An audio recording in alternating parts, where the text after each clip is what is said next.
Donc le Lugdunum Contest, pour ses 10 ans, on a décidé en fait de refaire une descente.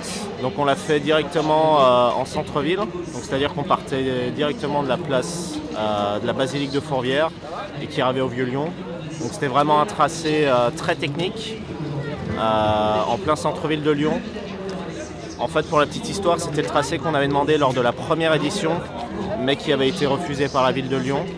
Et là, pour les 10 ans, on a décidé de remettre le couvert pour faire un gros événement avec du skate-cross, de la vitesse et faire revenir la descente.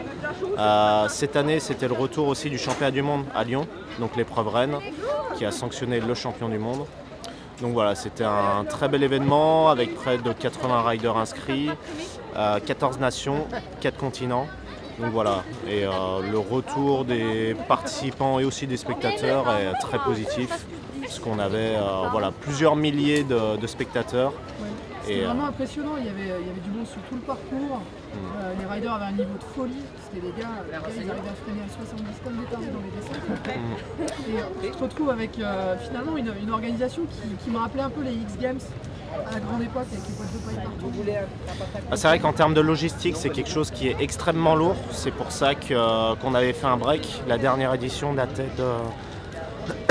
de 2007 ou 2008. Là, pour vous dire, on a à peu près 1500 bottes de paille qui sont mises en sac le vendredi.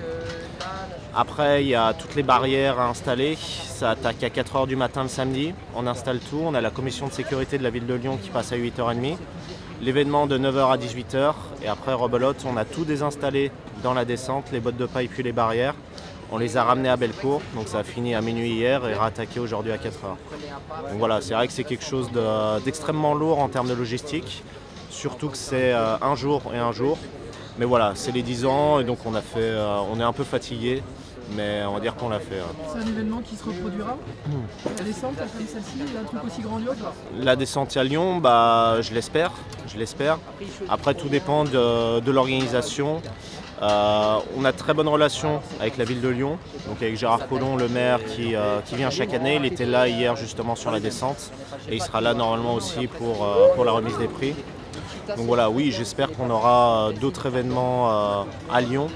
Après, c'est vrai que c'est un événement extrêmement lourd, c'était les 10 ans.